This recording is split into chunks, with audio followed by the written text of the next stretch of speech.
안녕하세요. 윈지의 설계하는 사람입니다. 오늘은 디자인을 받고 기구 엔지니어가 어떻게 그 디자인에 접근해서 이제 기구를 어떻게 시작을 해야 되는지에 대해서 좀 설명드리려고 하는데요. 왜냐면 저도 처음 신입일 때 기구 설계를 같이 시작했을 때 저도 디자인을 받고 좀 버벅거렸습니다. 그러니까 어떻게 하는지는 알지만 이걸 먼저 해야 되는지 저걸 먼저 해야 되는지 이거는 뭐 나중에 확인이 돼가지고 그때 좀 애먹었던 부분도 있고 하니까 기구 설계한 게 다시 설계만 하면 참 좋겠는데 확인해야 될 게 좀 많습니다. 예. 예를 들어서 디자인이 요런 약간 작은 뭐 반지함에 같은 디자인이 왔다 치죠. 예. 그러면 저 같은 경우에는 제일 먼저 확인한 게 이 제품이 얼마짜리 가격인지를 확인합니다. 왜냐면 예를 들어서 이 제품 가격이 평균이 1,000원이라고 쳤을 때 이 1,000원보다 비싼 건지 아니면 1,000원보다 싼 건지 그걸 좀 확인해야 됩니다. 왜냐면 나중에 설계를 할 때 영향이 가거든요. 요건 나중에 뒤에서 좀 설명을 드리고, 그 다음은 재질이 뭔지, 디자이너가 원하는 재질이 뭔지, 아니면 뭐 이 제품을 기획한 쪽에서 생각했던 재질이 뭔지, 뭐 ABS인지 뭐 아니면 뭐 PC인지 아니면 금속 계열인지 알루미늄. 근데 금속 계열이라도 뭐 이게 CNC 가공을 해야 되는 건지 아니면 다이캐스팅을 해야 되는 건지. 다이캐스팅과 CNC는 가공 방식이 확실히 다르니까는 이건 확실히 구분을 해줘야 되겠죠. 그리고 다이캐스팅 같으면은 뭐 수량이 되게 많은 경우에는 다이캐스팅으로 하는 게 뭐 유리하지만 수량이 얼마 되지 않는 경우에는 CNC 가공이 유리하겠죠. 예. 그래서 요건 재질을 좀 미리 파악을 해 두시는 게 좋고, 당연히 파악을 해야 되는 부분이고, 왜냐면 거기에 따라서 설계가 달라지니까는. 네. 그래서 ABS가 치면 뭐 사출제처럼 뭐 고백악이라든가 뭐 강도 보완 부분이라든가 여러 가지 생각해야 되고, 또 ABS라도 강도가 취약하면은 여기에 PC를 섞을 수도 있고 아니면 뭐 그라파이트를 섞을 수도 있고 뭐 그런 거고, 그다음 알루미늄 같은 경우에는 다이캐스팅하면 사출 구조하고 비슷하니까 거기에 대해서 뭐 맞추면 되겠지만, 그래서 CNC 가공이라고 하면 가공에 맞춰서 설계를 해줘야 되고, 뭐 예를 들어서 내측 가공을 할 때 여기 살두께를 놔두고 이쪽 코너 쪽은 엔드밀이 지나가는 곳이니까, 엔드밀이 이렇게 싹 지나가는 곳이니까 엔드밀 라운드에 맞춰서 라운드를 줘놔야겠죠. 예를 들어서 뭐 내부 가공을 하는데 뭐 파이 5짜리 엔드밀을 쓴다. 그럼 여기 라운드가 최소 5 이상 들어가야 되고, 근데 깊이가 낮다. 그러면 뭐 엔드밀이 조금 가늘어도 상관없으니까 1파이로 코너를 가공시킨다. 뭐 이런 식으로 뭐 충분히 이런 부분은 CNC 가공을 하는 데 있어서 좀 고려해 줘야 되는 부분입니다. 자, 그러면 예를 들어서 이걸 ABS라고 가정을 하고 이제 뭐 한다고 하면 디자인 이렇게 했을 때 확인해야 될 부분은 뭘까요? 예, 간단하게 일단 저 같은 경우에는 이게 열리는데 그냥 180도 다 열리면 되는 건지, 아니면 일부만 그러니까 어느 정도 각도에서까지만 열려야 되는 건지, 뭐 110도만 열리면 되는 건지, 아니면 180도 다 열려야 되는 건지, 뭐 요걸 좀 확인해야 되고, 원하는 각도가 있을 거니까는 뭐 해야 되고, 이게 각도가 뭐 그냥 180도 열리기만 하면 된다 하면 뭐 간단한 거고, 근데 110도까지만 열리게 해달라면 여기에 기구 구조를 뭐 어느 정도 110도까지 오게끔 기구 구조를 잡아줘야 될 거고, 그 다음에 다른 하나는 이게 110도까지만 열리기도 하고 180도까지 열리기도 하는데 이게 살짝만 열려도 이렇게 고정이 됐으면 좋겠다. 이렇게 살짝만 해도 열린 상태에서 여기서 멈췄으면 좋겠다. 아니면 그냥 요거 뭐 멈출 필요 없이 그냥 180도만 열리면 된다. 110도만 열리면 된다. 180도만 열리면 된다. 이런 식으로 요것도 좀 확인을 해야 되는 부분이다. 왜냐면 이 부분에 따라서 기구 구조가 달라지니까요. 열리는 게 요까지만 열어도 그냥 멈췄으면 좋겠다. 그러면 기구 구조를 어떤 식으로 잡아줘야 되니까, 뭐 약간 뻑뻑하게 한다든가, 저가형 구조면 뻑뻑하게 하는 걸로 잡아준다든가, 아니면 고가면 뭐 패킹이나 넣어서 힌지 부분을 잡아준다는 부분, 아니면 진짜 힌지를 넣어서 전용 힌지를 넣어서 이렇게 잡아준다는 부분, 그게 달라질 수도 있으니까 이 부분도 좀 확인을 해야 되는 부분이고요. 그 다음에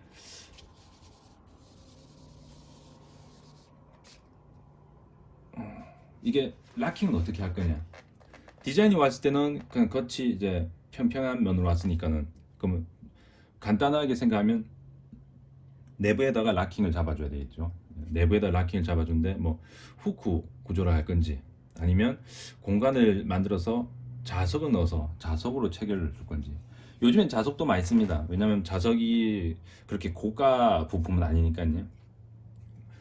뭐 예를 들어서 내부가 이래 있으면 살두께를 일정해주고 요렇게 해서 요렇게 여기는 필요 없을 수도 있으니까는 요렇게 돼 있으면 요게 자석을 요렇게 박아서 자석을 이렇게 탁 한다든가 이런 식으로 되고, 아니면 뭐 후크 구조를 넣어서 그냥 딱딱 한다든가. 근데 이제 차이가 뭐냐면 자석 같은 경우에는 열고 닫고가 닫혀 있는 강도는 약할지 모르겠지만 열고 닫는 게 수월하죠.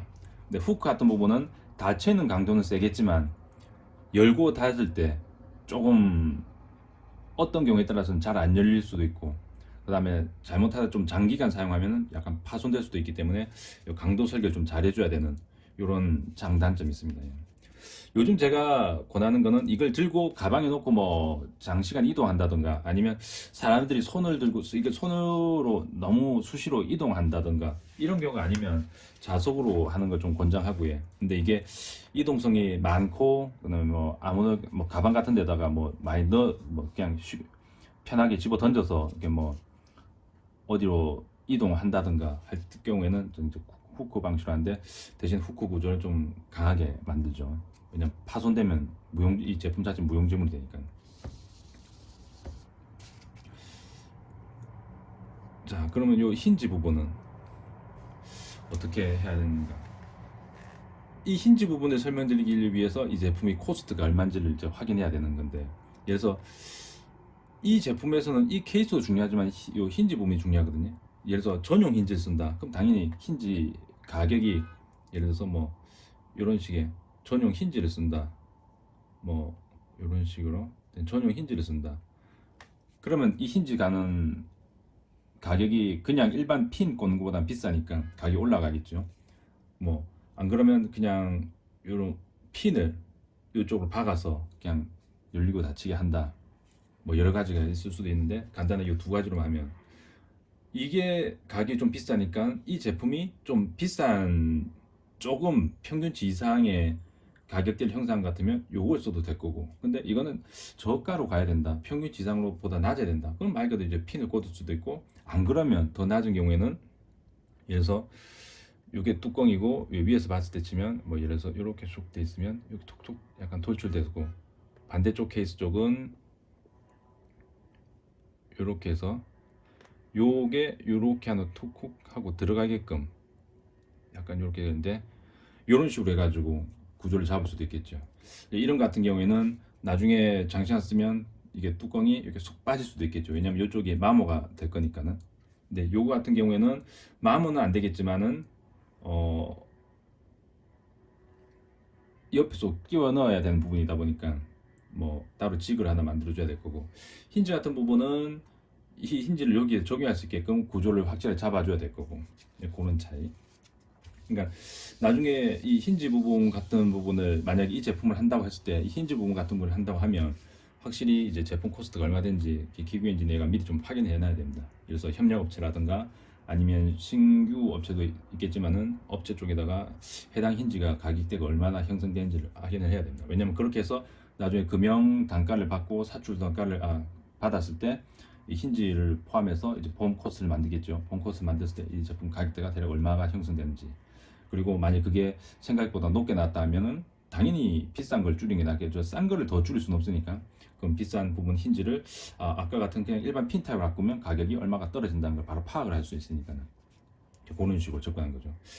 한 가지 좀 부연적으로 설명드릴 게 있다면, 이 바닥 부분은 뭔가 미끄럼을 방지할 패킹이 뭐 실리콘 재질이나 아니 고무 재질 패킹이 있어야 되는지 안 되는지, 뭐 그런 것도 한번은 뭐 기구 엔지니어로서 한번 뭐 확인이 좀 필요하겠죠. 왜냐면 디자이너한테 아니면 뭐 다른 이렇게 개발팀 내부에서 회의할 때 이 밑에 패킹이 들어간지 안 들어간지도 좀 확인해야 되죠. 일반적으로 이게 싼 제품이 안 들어가겠지만 비싼 제품이라면 좀 가격대가 좀 있는 제품이라면 아래쪽에 패킹이 들어간 게 낫겠죠. 왜냐면 이 사용하면서 이게 미끌리면 안 되니까. 그리고 고정을 좀 바닥에 뭐 이게 해서 전시용으로 사용된다, 뭐 반지 같은 거 넣어서 전시용으로 사용된다, 그럼 여기 바닥에 패킹 있는 게 안정적으로 좀 고정이 그 바닥에 잘 붙어 있겠죠. 예, 그런 부분. 그 다음에 다른 부분은 뭐냐면 이제 후 처리. 예, ABS면 뭐 뒤에 후처리는 색깔을 뭐로 할 건가, 아니면 표면이 뭐 유광인지 아니면 부식이 들어간 건지, 부식도 약한 부식인지 센 부식인지, 요건 디자인 사양사가 오면은 바로 화할 수 있는 부분이니까는 중간쯤이나 디자인 사양서를 요청하는 게 낫겠죠. 왜냐면 어차피 금형 단가를 요청할 때는 표면에 대한 사양도 같이 나가야 달라진 그 업체 쪽에서도 그 검토하기가 쉬우니까요. 이게 표면이 유광인지 부식인지에 따라서도 가격대가 좀 다릅니다. 또 유광도 아주 고퀄리티의 유광인지 아니면 일반 광인지에 따라서도 가격대가 다르니까요. 그러니까 디자인은 디자인 사양서를 따로 요청해서 이제 확인해 두는 게 좋겠죠. 그리고 하나는 금형 단가가 나갈 때는 사출 단가도 당연히 같이 받는 거니까, 그럼 사출할 때는 당연히 수량이 들어가겠죠. 이후에 양산 수량이 어떻게 되는지. 그래서 보통 디자인 색상이 예를 들어서 10가지 색상이 왔다 그러면 이 전체를 다해서 생산량이 얼마 될 건지도 한번 확인해야 됩니다. 이건 뭐 디자인하고 상관없이 개발팀 내부라든가 아니면 뭐 기획팀이라든가 한번 하고 얘기를 하겠죠. 근데 뭐 10종인데 각각 1K씩 1000개씩 하겠다 그러면 다 합치면은 10,000개겠죠. 이 10,000개와 한 가지 색상인데 10,000개다, 이 두 개는 가격 차가 많이 날 겁니다. 그렇기 때문에 이걸 확실히 명확하게 해서 금형 단가 나갈 때 이제 사출 쪽은 수수량 이렇게 되니 감안해달라. 그래서 뭐 빨주노초 파남보 뭐 기타 색상 3가지에서 뭐 한 10종이다 그걸 이제 각각 1000개씩 할 거다 그러면 그쪽에서 사출 단가를 매길 때는 확실히 이게 좀 비쌀 겁니다. 왜냐하면 한 가지 색상을 사출하고 나서 두 번째 색상을 사출할 때는 앞에 걸 다 빼내고 또 해야 되니까 요게 좀 높고, 근데 한 가지 색상을 10,000개씩 하면 중간에 레진을 교체할 건 없고 계속 찍고 추가로 할 때도 그대로 찍으면 되니까는 이거는 좀 가격이 낮겠죠. 그러니까 이런 부분도 금형하고 사출 단가에는 영향을 미치는 부분이니까는 이것도 미리 좀 파악을 해 두셔야 됩니다. 그 재질 같은 부분 확실히 ABS를 할 건지 아니 PC를 할 건지 그것도 확실히 처음에 좀 ABS, PC가 지금은 가격대가 뭐 그렇게 크게 나진 않지만은 확실히 ABS가 PC보다 싸니까요. 그러니까 요게 강도가 좀 약하더라도 좀 다양한 공간에 사용된다면 ABS를 추천하겠지만은 강도도 좀 있어야 되고, 그다음에 좀 뭔가 떨어뜨렸을 때도 좀 버텨야 되고, 뭐 이렇게 된다고 하면 뭐 PC를 쓴다든가 ABS에 PC를 쓴다든가 뭐 여러 가지가 되겠죠. 뭐 이렇게 재질 쪽도 미리 파악을 해놓고 설계를 하시는 게 좋습니다. 그러나서 본 코스트를 만들 때는 아까 얘기했던 내용들 다 종합해서 본 코스트를 만들고, 그다음에 부품 같은 경우에는 이제 설계하다가 뭐 힌지를 할 건지 핀을 할 건지 하면 그 시기에 업체 쪽에 확인해서 이게 실제 가공이 가능한 뭐 지름인 직경인지 아니면 뭐 양산품이 있는지 확인해서, 제일 좋은 건 양산품이 있으면 그 양산품에 맞춰서 설계를 한 게 제일 좋죠. 그 딱 맞는 그 치수가 있다고 하면. 근데 양산품은 없는데 특별히 요구해야 되는 사양이다 하면 그게 제작이 되는지도 그 중간에 확인해야 됩니다. 설계를 다 해놓고 확인을 했는데 업체 쪽에서는 이건 힘들다고 하면 설계한 게 말짱 도움이 되니까 여기 들어가는 주요 부품들은 아니면 그 다른 데서 이거는 양산할 수도 있겠다 싶은 부품들은 미리 확인을 해서 사양을 좀 확인해서 나는 여기에 1파이 핀을 꽂으려고 했는데 1파이 핀이 없더라. 그 대신 1.5는 있더라. 그러면 1.5가 적용이 가능하면 거기에 맞춰 설계하면 되니까는. 근데 무작정 1파이는 있겠지 하고 설계를 했는데 나중에 1파이가 없다면 도면 수정해야 되겠죠. 뭐 수정하기가 그렇게 어려운 부분은 아니겠지만은 이거 같은 경우에는 간단히 수정되지만 뭐 다른 부품을 적용해야 되는데 이런 상황이 발생했다. 그러면 설계를 많이 수정해야 될 겁니다. 많이 수정하고 뭐 연관되는 것들을 다 수정해야 되면 뭐 힘들어지니까요. 그래서 중간에 좀 요런 제품 같은 경우에는 중간 힌지라든가 뭐 밑에 패킹이라든가 뭐 이런 부분들은 이미 그 관련된 제품이나 부품을 만들고 있는 업체에 연락해서 뭐 유사 사양이나 있는지 확인한 다음에 그걸 적용하는 게 좋습니다.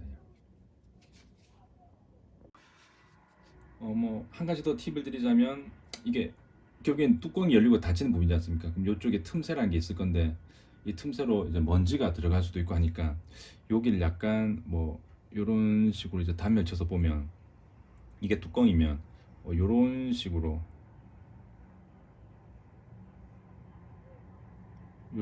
해가지고 뭐 여기 단차는 전 보통 0.5에서 뭐 0.8을 주는데 이 같은 경우에는 뭐 0.5 뭐 작게 줘도 상관없겠죠. 뭐 이런 식으로 해가지고 나중에 이쪽에 틈새 쪽으로 내부가 보이지 않게 또는 이제 뭐 먼지가 유입되지 않게 뭐 이런 식으로 좀 단차를 줘서 만드는 게 좋습니다. 왜냐면 이렇게 해야 나중에 이게 뚜껑하고 이게 몸쪽에 이렇게 닫혔을 때도 조금 삐뚤어진 상태로 이제 닫히더라도 이렇게 단차가 있으면 이제 다시 이게 맞춰서 딱 맞게 이게 입이 닫힌다 표현하면 입이 이렇게 닫히니까요. 이런 식으로 단차를 줘놓으면 먼지 유입도 되고 닫혔을 때 평면 이 면 자체도 말끔하게 맞춰서 들어가고 하니까 이런 부분은 기부 엔지니어가 그냥 센스 있게 꼭 이렇게 해주신 게 좋죠.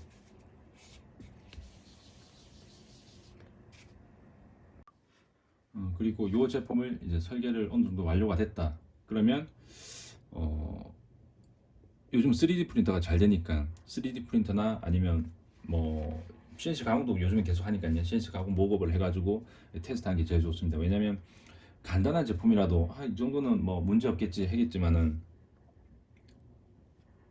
어떤 문제가 나올지 모르니까요. 왜냐면 데이터를 그린 거하고 실물을 보는 거하고는 확실히 차이가 있습니다. 예를 들어서 후크도 데이터로 그렸을 때는 확대해서 보통 보니까 이게 엄청 커 보이는데 실제로 프린트해서 보면 이렇게 아주 가늘하게 이렇게 나올 수도 있거든요. 그러면 강도가 약하구나. 강도를 보강해야 되겠네. 그리고 다쳤는데 뭐 이 뭐지 이 라인이 잘 안 맞고 약간 삐뚤하게 다치고 하면 힌지 쪽에 공차가 좀 많은 거니까는 그럼 요걸 맞추기 위해서 좀 수정을 또 해야 될 수도 있고 그렇기 때문에 반드시 목업은 해서 확인하는 게 좋습니다. 간단하게 그냥 반지함 같은 걸로 일단 좀 설명을 드렸는데 다음에는 좀 더 복잡한 아니면 조금 약간 난이도가 있는 걸로 좀 설명을 드릴 수 있도록 하겠습니다. 일단 저는 3D 프로그램으로 일단 설계 강의는 하지 않아요.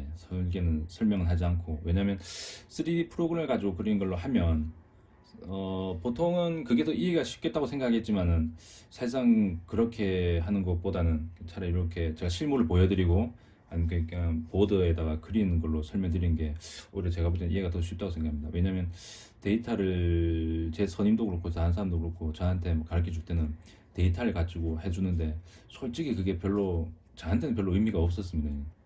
좀 더 그렇게는 세세하게 설명이 잘 안 되거든요. 차라리 저한테 뭘 그림을 그려주면서 아니면 실물을 보여주면서 이건 이렇게 했었고 이렇게 했었다 할 때 저한테 오히려 더 도움이 많이 됐었거든요.